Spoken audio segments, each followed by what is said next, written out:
Hello, everyone. Thank you for coming. We would like to thank Villanova University and the nursing department for allowing us for this opportunity to share our evidence-based project. It's not a coincidence that we are presenting at this university that has dedicated time and resources in combating human trafficking. My name is Michael Schween, and I'm here with Stephen Donahue and Danielle LaVallee, first-year nurses representing Lankenau Medical Center and Paoli Hospital. We will share with you our evidence-based project that's based on raising awareness of human trafficking among the emergency department staff. Quick overview. This presentation we will discuss, we'll define human trafficking for you. We'll give you background information and also further discuss our evidence-based project. Now at this time, I will read to you a real-life story of Kayla, and Kayla is a human trafficking survivor.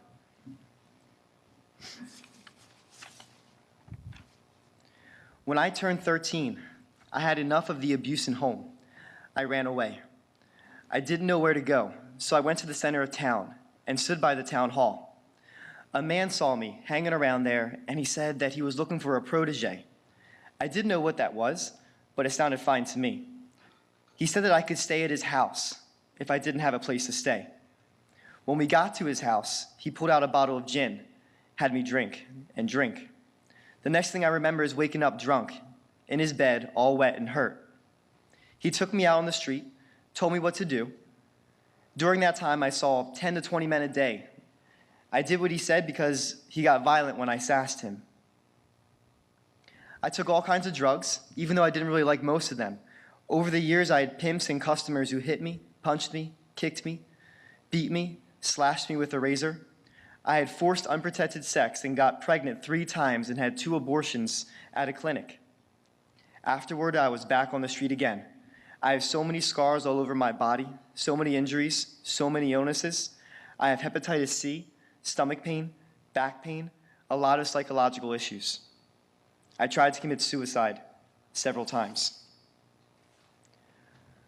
What's so surreal is that this true story is typical of women and girls trafficked for commercial sex in the United States, and this is according to interviewed survivors. Men, LGBTQ youth, runaway, throwaway, and people with a family history of drug and physical abuse are also vulnerable to trafficking. And I also want to stress this because our keynote speaker brought this up in her presentation, but this over-sexualization of women in the African American community also makes them a vulnerable population to trafficking. So what is it? What is sex trafficking? How can we define this issue? The passage of the Trafficking Victims Protection Act of 2000 officially defined human trafficking in the United States into 2 categories. We have sex trafficking and labor trafficking. Now what I'm going to do is I'm going to use an AMP model, and this AMP model was made and created in order to help illustrate and articulate the definitions provided by our federal and state definitions of human trafficking. So AMP, these are 3 separate categories, and AMP stands for action, means, and purpose. Within each category, there are different elements. When one element of all 3 categories are present, then a potential human trafficking case is at hand, with the exception of a minor or child under 18 years old. The means category, force, coercion, fraud, is not required in order for someone to be charged. So let's go over each of those categories. Human trafficking occurs when anyone takes on the following actions: if they induce, recruit, harbors, transports, provides, obtains, and the PA legislation also included 2 extra ones, soliciting and patronizing. So an individual that takes on these actions by employing the means of force, fraud, or coercion for the purpose of sexual exploitation, commercial sex, or labor services is committing human trafficking. So let's take our example from Kayla, the one that we just talked about. Using Kayla's story, let's put this into perspective. Kayla was a 13-year-old girl, runaway from an abusive home. She had no other options. She went into the center of town looking for a place to stay, didn't know what to do. A man, an individual, because it could be a woman, an individual comes up to her. And, I'm sure, just let your imagination go, starts using sweet language to her, right? Telling her how beautiful she is, telling her how, she has an ideal job that she would be perfect for, and asked her if she would like to stay with him in his home. She agrees. What other option does she have? So just stopping there and looking at what we have so far, with knowing the intention of this individual, there is already recruiting, harboring, and transporting Kayla into his home. While she was at the home, what happened? He made her drink. He got drunk. She got drunk. She passed out. And the next thing she knows, she wakes up the next morning, raped and confused. Kayla was a victim of coercion, fraud, and was forced into being sexually exploited. And then she continued to be sexually exploited into prostitution by seeing 10 to 20 men a day and daily beaten.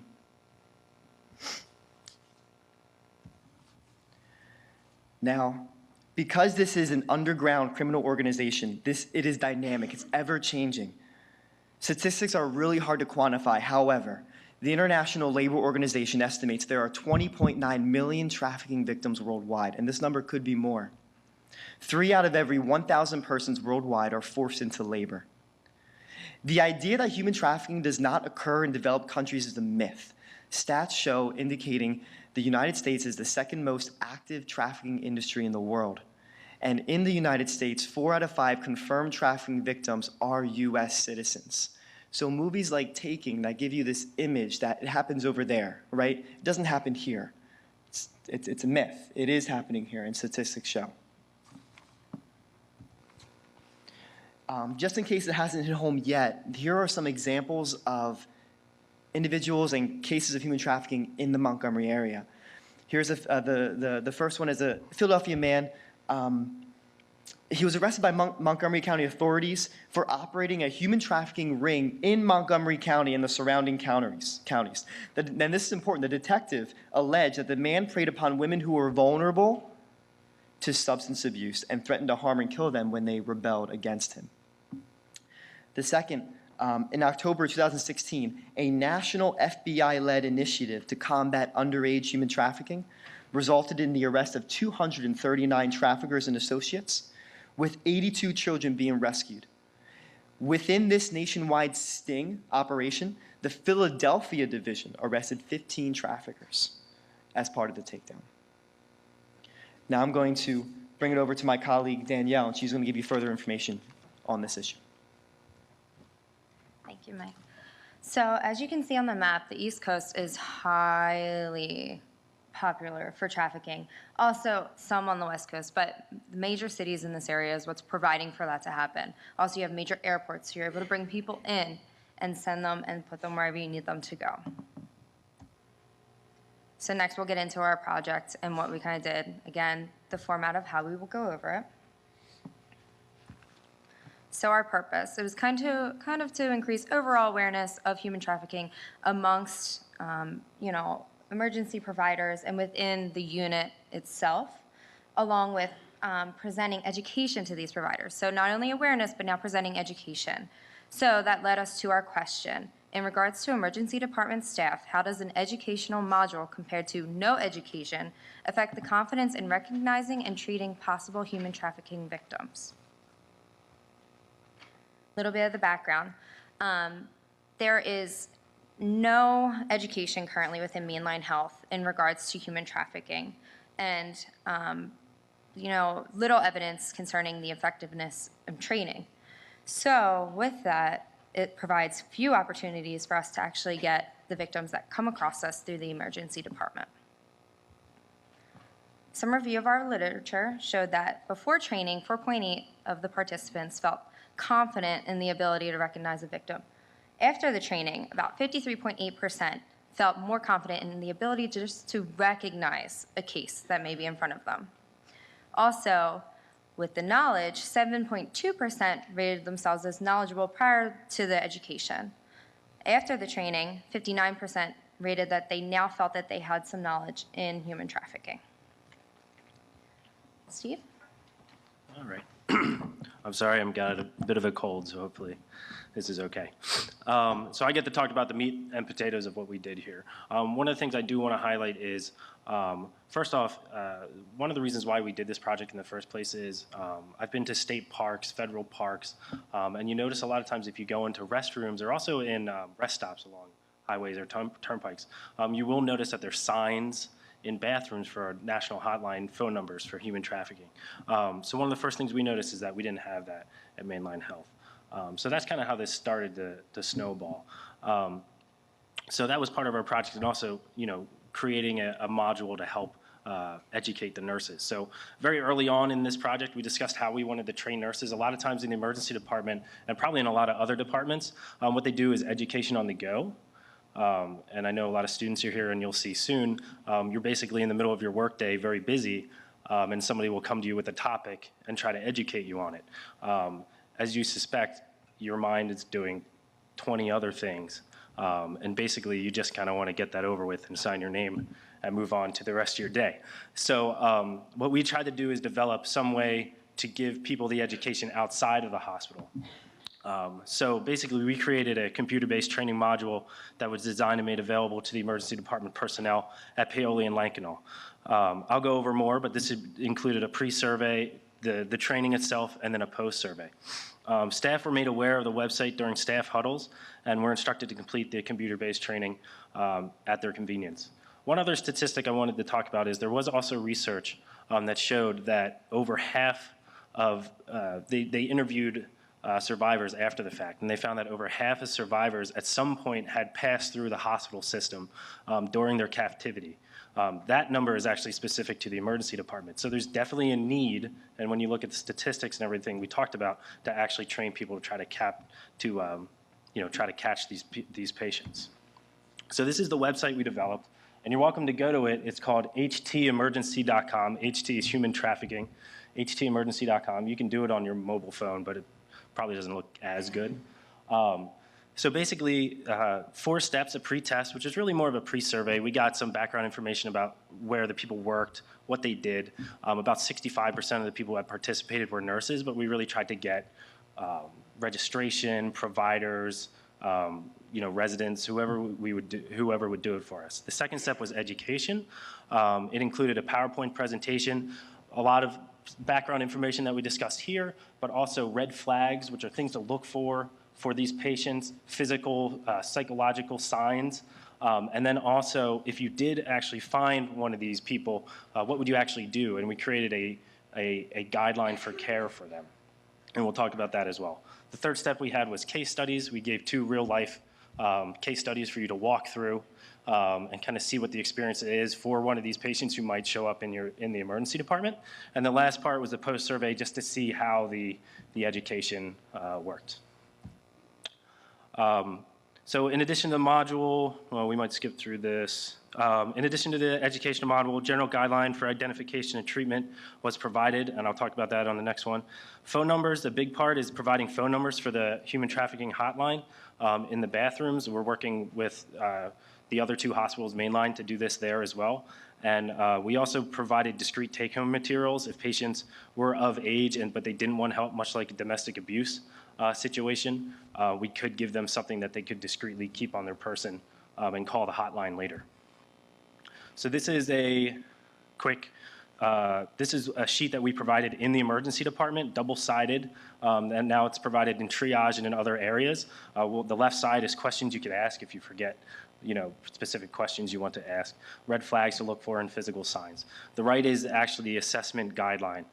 And just because we're tight on time, I won't go through this completely. But the bottom line is, if you do get someone who is of age or is an emancipated minor and says that they do want help after you screen them, then you would call the national hotline and obviously protect their safety.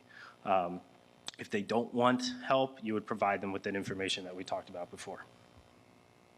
Quickly, the results: 75 employees at Paoli Hospital did the pre-education, 56 Post-education survey, obviously we lost some people there. Over half of all participants did not know what human trafficking was before the education. 89% of those surveyed had never received any type of training before. 8% of people actually thought there was enough signage and information there anyway, which is totally not the case because we have no information in the hospital right now.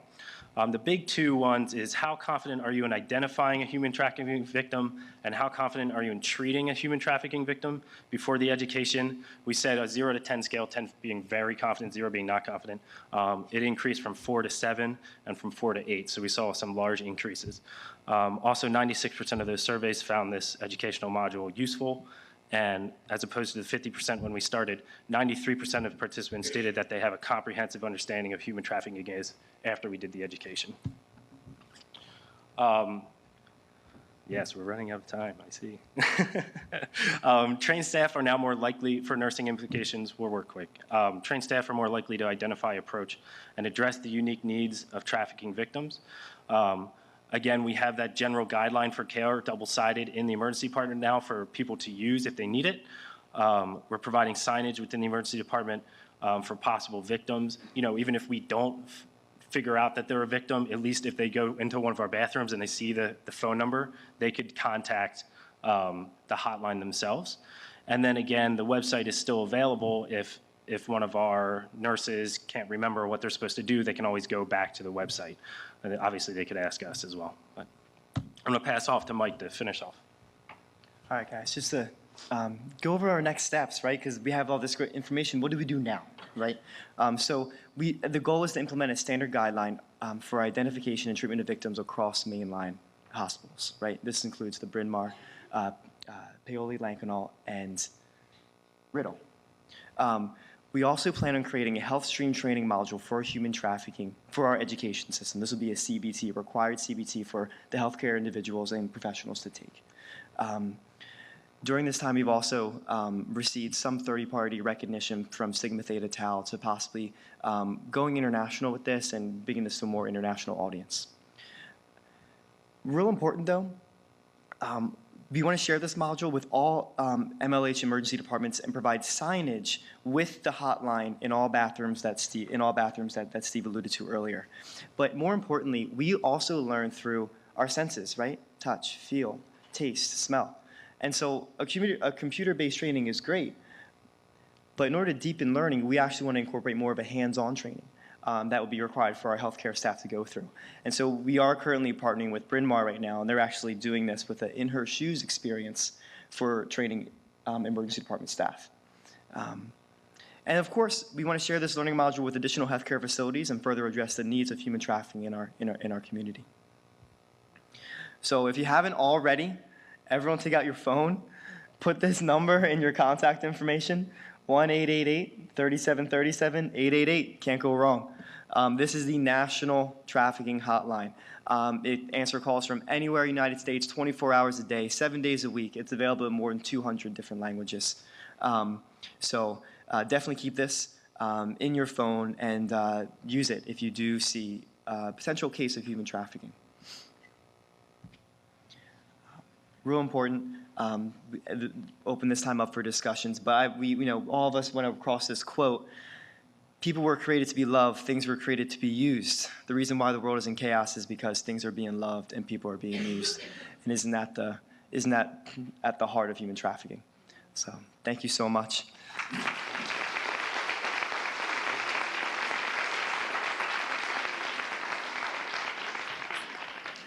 Questions. Thank you very much. Are there any questions?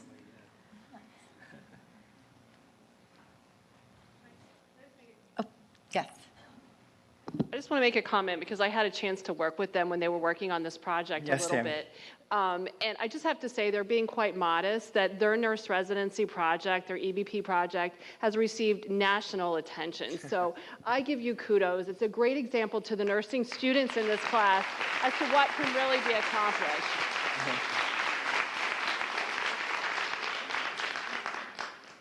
Question? Yes.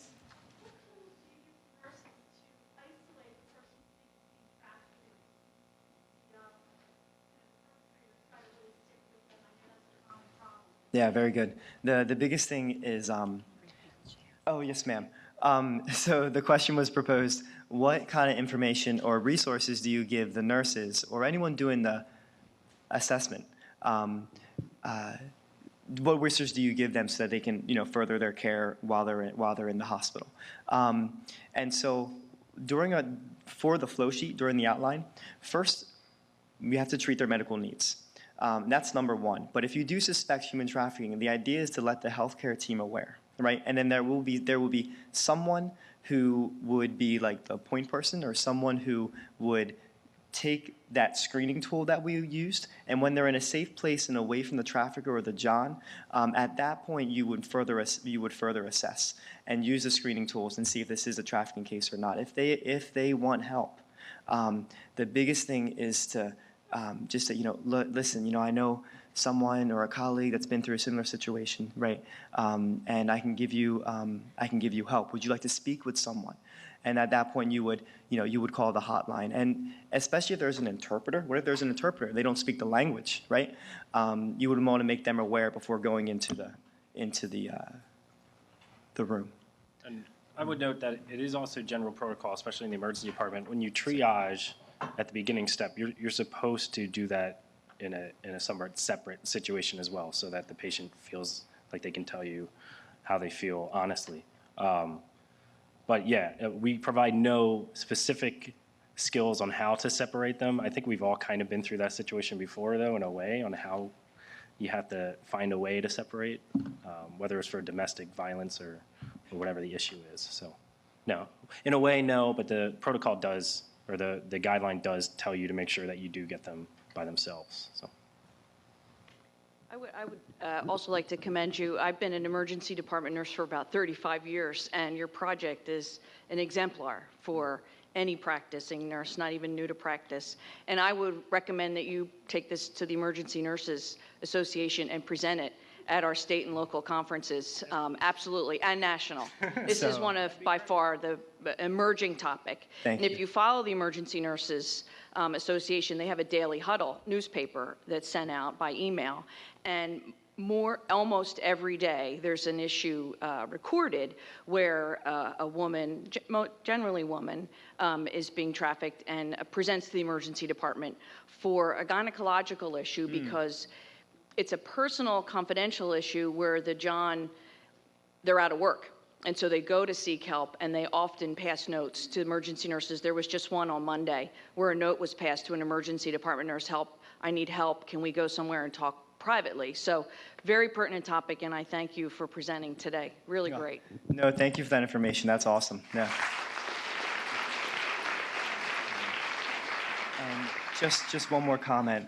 We actually did present this at the New Jersey Emergency Nurse Association conference that was just held in Atlantic City, and we got a warm welcome and awards from there. So yeah, it is being recognized.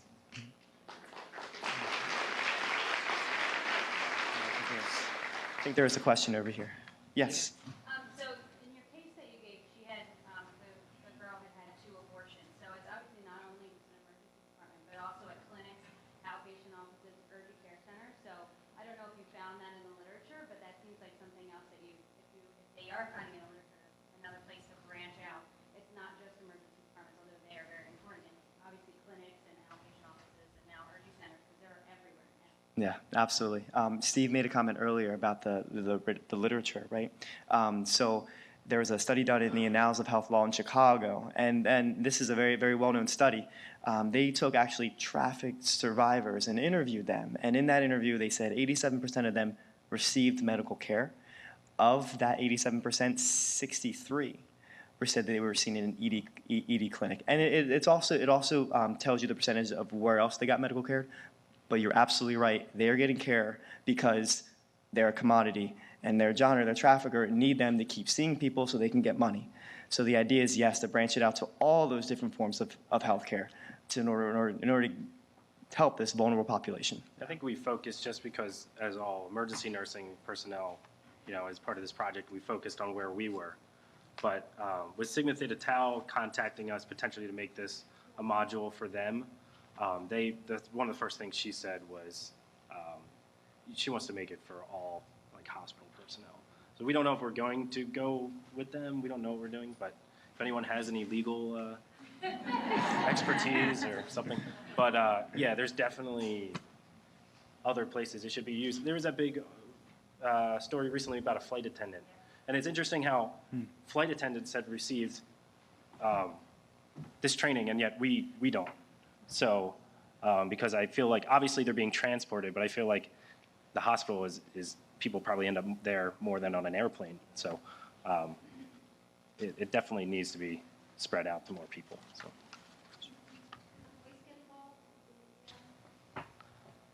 Do you mean for our development of this, or do you mean if you find someone? Yeah. Go ahead. No. So, great question, right? First responders. And so sometimes the police may even see them and bring them to the ED, but what if not, right? So if they come in and they present as a human trafficking case, and it is clear that it is, when you call that hotline, they are going to give you instruction. And I've called it personally, and one of the instructions is they will let local law enforcement know. But as a nurse, we need to know where the safe houses are in our county. We need to know where these people can get help once we identify that they are victims. And that is hard because there's actually not a lot of resources out there for them once they are and they need rehab. So the local law enforcement will be notified. But we need to know where that they can be placed. And so there is a new safe house that is being opened in Montgomery County, which is pretty cool. But again, it's limited. It's limited to just a certain population. So.